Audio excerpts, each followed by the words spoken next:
Hello बच्चों, welcome to our channel. आज हम लोग करने वाले हैं साइंस के कुछ इंपॉर्टेंट क्वेश्चंस जो आपके आने वाले बोर्ड में काफ़ी इंपॉर्टेंट रखते हैं। तो बच्चों आइए देखते हैं कैसे कैसे क्वेश्चंस हैं जो बच्चों के शायद स्किप हो गया होगा या फिर उनको याद नहीं होगा या भूल गए होंगे।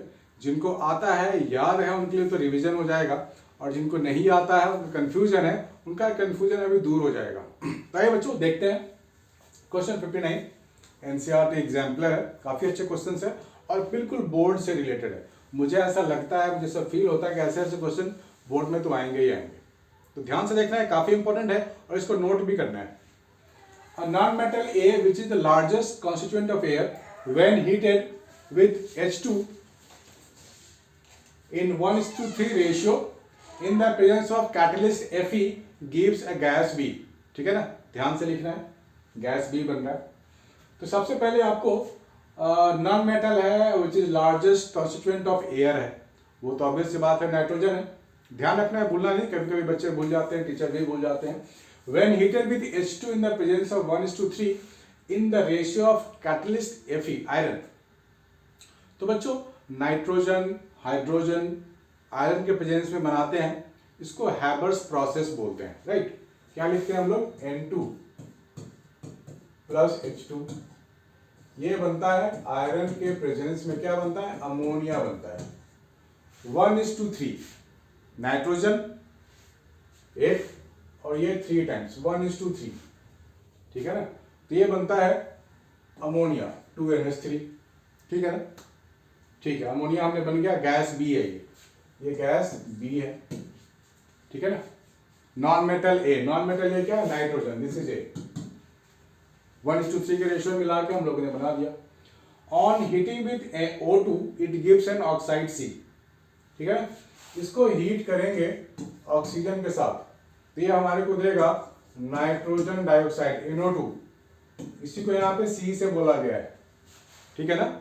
सबसे पहले हम लोगों ने नाइट्रोजन लिया, 1:3 के रेशियो में लिया, अमोनिया बन गया, O2 डाला तो NO2 बन गया, C बन गया। If this oxide is passed into water in the presence of air, अब यहाँ पे क्या है, यहाँ पे क्या है, वाटर है और एयर है, दोनों डाल दिया गया है।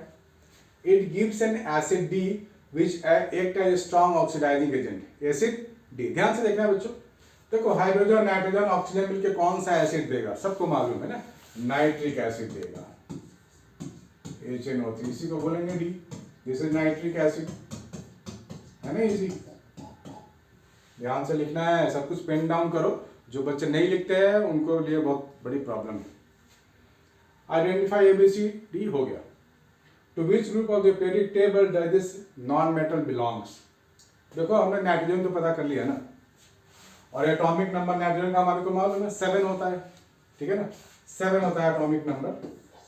तो क्या लिखेंगे, 2,5, ठीक, यानी कि ग्रुप 15 को ये बिलोंग करेगा, ठीक है ना। नाइट्रोजन बिलोंग्स टू ग्रुप 15, इसी में फास्फोरस भी तो है, तो हम लोग लिख सकते हैं दिस बिलोंग्स टू ग्रुप 15, ठीक है बच्चों। चलो इसको नोट करो, फिर आगे आगे बढ़ते हैं। हाँ, तो दूसरा क्वेश्चन करते हैं बच्चों, क्वेश्चन नंबर 60 आपके CBSE बोर्ड के लिए अगेन बहुत इंपॉर्टेंट क्वेश्चन है। मुझे लगता है कि ऐसे ऐसे क्वेश्चन आपको करने चाहिए, क्योंकि ऐसे ऐसे क्वेश्चन आ सकते हैं आपके एग्जाम में। तो इस क्वेश्चन में बोला गया है, give the steps involve in the extraction of metals of low and medium reactivity from their respective sulfide ores, ठीक है ना। आपको क्या पूछा गया है, लो एंड मीडियम रिएक्टिविटी वाले from their respective sulfide ores। तो आपको सल्फाइड ओर दिमाग में आते ही ना, बत्ती जलनी चाहिए। कैसी बत्ती जलनी चाहिए, सल्फाइड ओर। एक तो होता है मर्क्यूरी और सल्फर का ये जो हमारा ओर है ना, HGS सिनाबार, ये होता है। दूसरा होता है ZNS जिंक सल्फाइड। इन्हीं दोनों का आपको एक्सट्रैक्शन 2-2 लाइन का है, वो आप याद कर लो, बहुत काम की चीज़ है। 2-2 लाइन का है, आप याद कर लो, बहुत काम की चीज़ है। तो सबसे पहले हम लोग करते हैं रोस्टिंग। सबसे पहले क्या करते हैं, सल्फाइड ओर को रोस्टिंग करते हैं। और रोस्टिंग क्या होता है, एक्सेस ऑफ ऑक्सीजन में उसको हीट किया जाता है। हमारे पास क्या है, HGS है, इसको एक्सेस ऑफ ऑक्सीजन में हम लोग इसको हीट करेंगे तो ऑक्साइड ओर बन जाता है, पहले HgO प्लस SO2 बन जाता है, ठीक है ना। बैलेंस तो किया जा सकता है। अब क्या होता है, this is step 1 roasting. Step 2 में रिडक्शन करते हैं। स्टेप 2 में रिडक्शन होता है एट हाई टेम्परेचर, मतलब हमारे पास जो मर्क्यूरिक ऑक्साइड है इसको हीट करते हैं हाई टेम्परेचर। तो यहाँ पे क्या होता है, Hg प्लस O2 अलग हो जाता है, इसको भी बैलेंस किया जा सकता है। तो ये 2 स्टेप आप लिख सकते हो, याद कर लो, मर्क्यूरी के लिए, सल्फाइड और के लिए, ठीक है ना। सिमिलरली जिंक के लिए भी करते हैं हम लोग, जिंक सल्फाइड ZnX, इसको पहले लिख लो फिर जिंक वाला भी लिख सकते हैं हम लोग। तो जिंक वाला के लिए क्या करेंगे, वहां भी रोस्टिंग करेंगे, ठीक है ना, यहां भी रोस्टिंग करेंगे पहला स्टेप में। तो क्या लिखेंगे, ZnS प्लस O2, तो ये क्या बनेगा, ZnO प्लस SO2 बन जाएगा, ठीक है। दूसरा स्टेप में करते हैं रिडक्शन, तो यहाँ पर कोक डाल देते हैं हम लोग। क्या डालते हैं, कोक पाउडर, आप ये कर सकते हो कोयले का जो बुरादा होता है, पाउडर होता है ना, कोक, वो डालते हैं। तो हम लोग क्या करेंगे, ZnO प्लस कार्बन डाल के हीट कर देते हैं, तो Zn अलग हो जाएगा और कार्बन ऑक्साइड अलग हो जाएगा, ये हमको मेटल मिल गया, ठीक है ना बच्चों। तो ये 2 स्टेप्स का है, ज्यादा मुश्किल नहीं, आपके लिए आसान है, इसको नोट कर लो फिर आगे बढ़ते हैं, ठीक है बच्चों। 2 क्वेश्चन आपने कर लिए, लिख लिए, समझ लिया। अगर अभी भी आपका डाउट है तो आप मुझे कॉल कर सकते हैं, व्हाट्सएप कर सकते हैं, कमेंट सेक्शन में जाकर के आप अपने डाउट भी मुझे भेज सकते हैं। तो आइए बच्चों आगे बढ़ते हैं। ये भी आपके बोर्ड के लिए बड़े इंपॉर्टेंट क्वेश्चन हैं, आपको ध्यान से लिखना है, ध्यान से समझना है, और नहीं समझ में आता है तो आर्गुमेंट भी करने चाहिए, आपको टीचर से पूछने चाहिए सवाल, और हर एक सवाल का आपका वेलकम है यहाँ पे। तो बच्चों ये करते हैं आगे, क्वेश्चन नंबर 61 है, explain the following, reactivity of aluminium decreases if it is dipped in HNO3, ठीक है ना। एल्यूमिनियम लिया आपने, HNO3 में डुबा दिया, उसके बाद हम चाहेंगे वो एल्यूमिनियम किसी के साथ रिएक्ट करे तो बड़ा मुश्किल है, रिएक्ट ही नहीं करता। तो इसका कारण बेसिकली ये है, ये जो एल्यूमिनियम है ना, आपने इसको रिएक्ट करवाया HNO3 के साथ, आपने इसको डाला, देखो नाइट्रिक एसिड क्या है, ऑक्सीडाइजिंग एजेंट है, ठीक है ना, क्या है, ऑक्सीडाइजिंग एजेंट है। तो जैसे आपका एल्युमिनियम को आपने डाला नाइट्रिक एसिड में, वो रिएक्ट करता है और वो एल्युमिनियम ऑक्साइड बन जाता है, एल्युमिनियम के ऊपर एक लेयर बन जाता है, ऑक्सीजन लेयर आ जाता है, जिसके कारण उसकी रिएक्टिविटी कम हो गई, ठीक है ना। HNO3 ऑक्सीडाइजिंग एजेंट है, आपको याद कर लो, खोपड़ी में घुसा लो, HNO3 ऑक्सीडाइजिंग एजेंट है, ये एल्युमिनियम मेटल को ऑक्सीडाइज कर देता है और ऑक्सीजन का लेयर एक उसके ऊपर बन जाता है एल्युमिनियम के ऊपर, जिसके कारण उसकी रिएक्टिविटी बहुत कम हो जाती है ना, ठीक है, okay. Carbon cannot reduce the oxides of sodium और Mg, carbon cannot reduce the oxide of Na और Mg।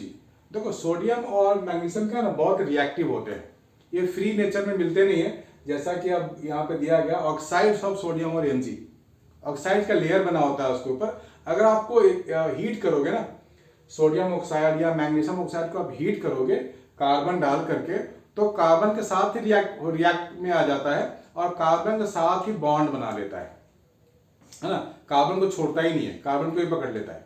भाई कार्बन का काम क्या है, कार्बन का क्या काम है, उसको रिड्यूस कर देना, ऑक्सीजन को लेके जाना और मेटल को अकेले छोड़ना, लेकिन ऐसा होता नहीं है, these metals are very reactive और ये कार्बन के साथ ही बॉन्ड बना लेता है, ठीक है ना, that's why carbon cannot reduce the oxides of Na और Mg, ठीक है ना, okay.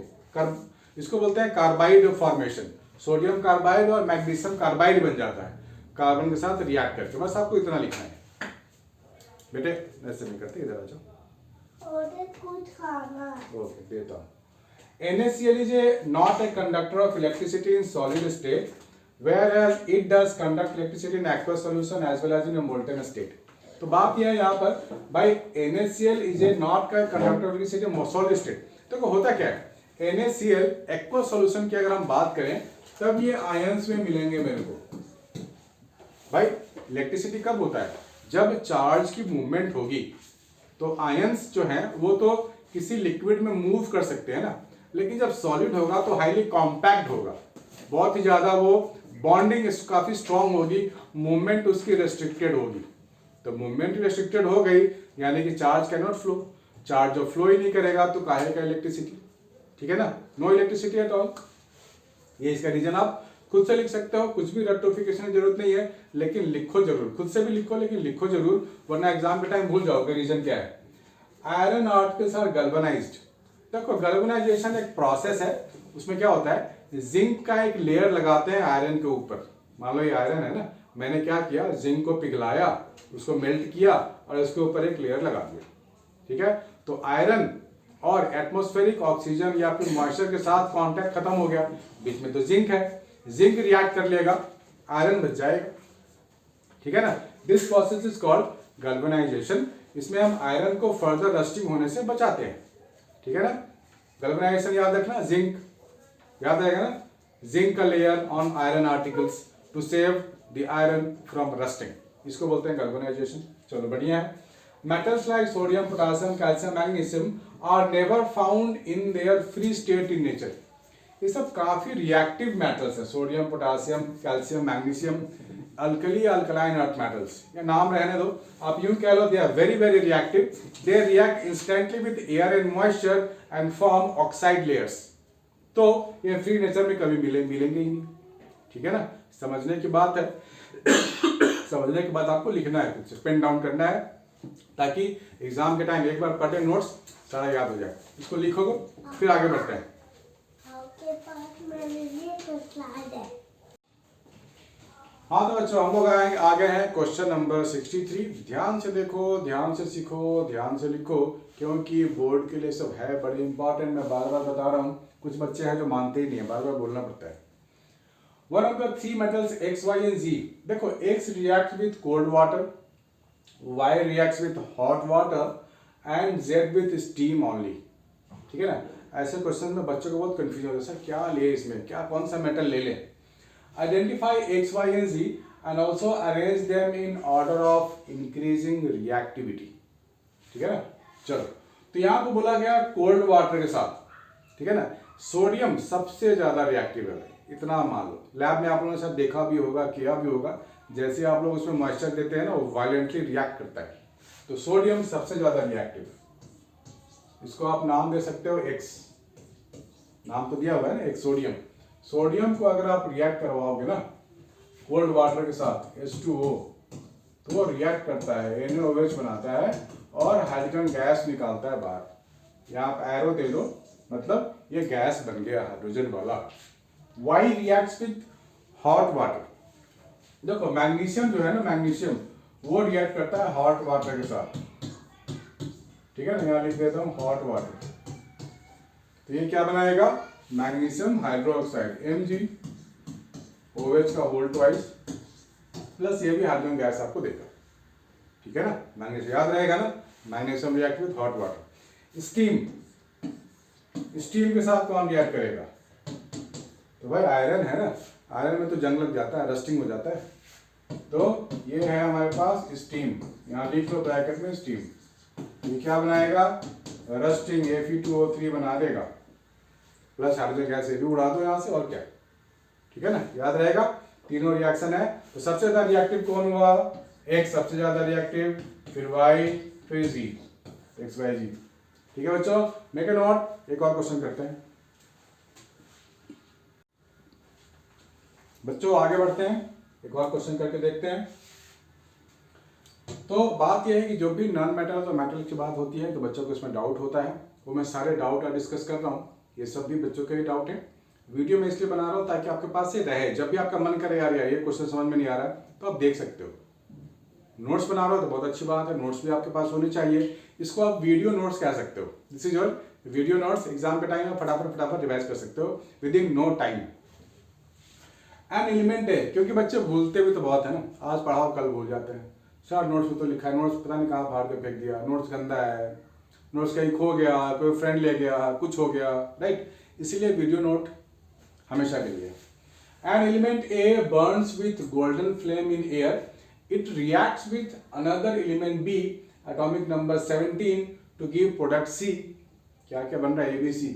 Aqueous solution of product C on electrolysis gives a compound D and liberates hydrogen. Identify ABCD. Also write down the equations for the reactions involved. Element A burns with golden flame in air. आपका भी sodium को burn करना, golden flame में burn होता है, तो A तो आपका सोडियम ही हो गया, Na. It reacts with another element B. Atomic number 17 chlorine, atomic number आपको याद होनी चाहिए। क्लोरीन Cl2 के साथ रिएक्ट करेगा तो ये बनेगा NaCl। आप चाहो तो बैलेंस कर लो, बैलेंसिंग आपको बहुत अच्छे से आती है। To give a product C, ठीक है ना, ये B हो गया और ये C हो गया। Aqueous solution of product C on electrolysis gives a product B। इसको इलेक्ट्रोलिसिस करेंगे, है ना, एक्वस सॉल्यूशन। तो ये बनाएगा हमारे पास, मतलब कि वाटर है ना H2O, ये आपको दे देगा NaOH प्लस हाइड्रोजन गैस, तो D हो गया। कितना आसान है बता, कुछ भी नहीं है इसमें ना। चलो फटाफट नोट करो, एक क्वेश्चन और करते हैं।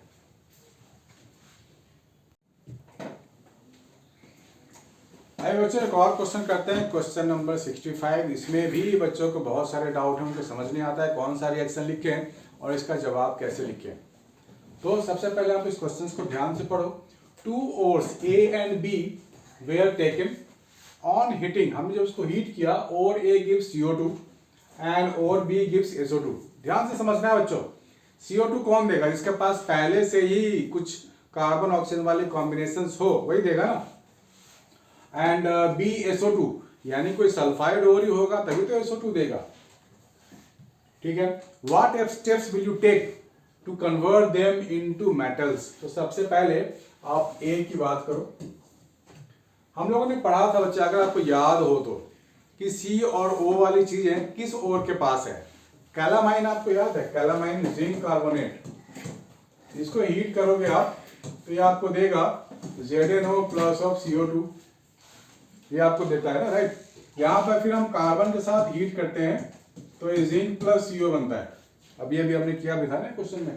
तो ये आपको याद रखना है कि यही है जो मुझे CO2 देगा, जिंक कार्बोनेट। दूसरा और है SO2 सल्फर और, सल्फर वाला और आप ले सकते हो कॉपर वाला, कॉपर सल्फाइड Cu2S। ये भी एक और है जिसमें से हम कॉपर एक्सट्रैक्ट करते हैं। तो यहां से अगर आप इसको रोस्टिंग करोगे तो आपको Cu2O मिलेगा, ठीक है ना, Cu2O मिलेगा प्लस SO2 गैस मिलता है। इसमें क्या करते हैं हम लोग Cu2S फिर Cu2S के साथ फिर से हीट करते हैं, मतलब Cu2O और Cu2S मिलकर फिर से हीट करोगे आप तो आपको कॉपर मिल जाएगा और SO2 गैस फिर से निकल जाएगा। तो ये 2 स्टेप प्रोसेस है, छोटा सा रिएक्शन है, बड़े आराम से आप लोग याद कर सकते हो। तो हम लोगों ने पूरे क्वेश्चन नंबर 65 कर लिया, सारे के सारे इंपॉर्टेंट है, लिखो जरूर। डाउट है तो मुझे बताओ क्या डाउट है, फोन कर सकते हो, व्हाट्सएप कर सकते हो, कमेंट में भी कर सकते हो। तो बच्चों मिलते हैं और नेक्स्ट वीडियो में ऐसे ऐसे वीडियो लाता रहूँगा जब तक आपके एग्जाम खत्म नहीं होते हैं, जब तक आपके डाउट खत्म नहीं होते हैं। अगर पसंद आया हो तो लाइक कमेंट शेयर जरूर करना, ताकि मैं और भी आपके लिए अच्छे अच्छे कॉन्सेप्ट वाले वीडियोज बना सकूँ। बाय बच्चों, टेक केयर।